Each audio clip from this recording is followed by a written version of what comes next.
এই যে ম্যাডাম, মুন্সিগঞ্জ জেলাটা যেমন প্রত্নতান্ত্রিক নিদর্শন এবং কীর্তিমান ব্যক্তিত্ব দিয়ে ঘেরা, ঠিক তেমনি ভাবে আমিও আপনার জীবন সঙ্গিনী হিসেবে হতে চাই সেরা।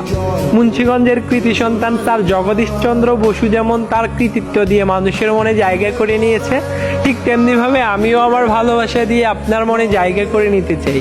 আমি আমার ভালোবাসার অনুভূতিগুলোকে ইদ্রাকপুর কেল্লার পুরোরের নিচে লুকিয়ে রাখা পোড়ামাটির কলসের মতো আপনার মনে সাজিয়ে রাখতে চাই।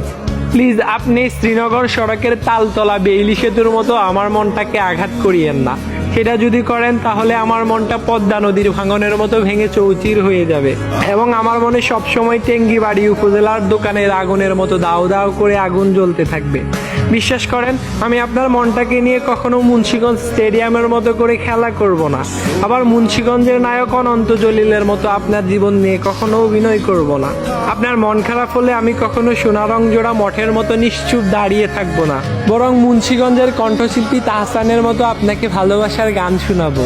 বিশ্বাস করেন, আপনার জন্য আমার মনটা মুন্সিগঞ্জের ওয়াটার পার্কের মতোই সুন্দর এবং আড়িয়াল বিলের মতোই অনেক বিশাল। মুন্সিগঞ্জের শ্রীনগরের ভাগ্যকুলের মিষ্টি এবং গোল যেমন দেশ বিখ্যাত, ঠিক তেমনিভাবে আমিও আপনাকে ভালোবেসে বিখ্যাত হতে চাই। আপনি শুধু আমাকে অল্প একটু ভালোবাসা দিয়েন। বিশ্বাস করেন, আমি কখনো মুন্সিগঞ্জের নগর কসবার মতো আপনার জীবন থেকে হারিয়ে যাব না, বরং মুন্সিগঞ্জের বিক্রমপুর বিহারের মতো 1000 বছর আপনার জন্য অপেক্ষা করে থাকবো।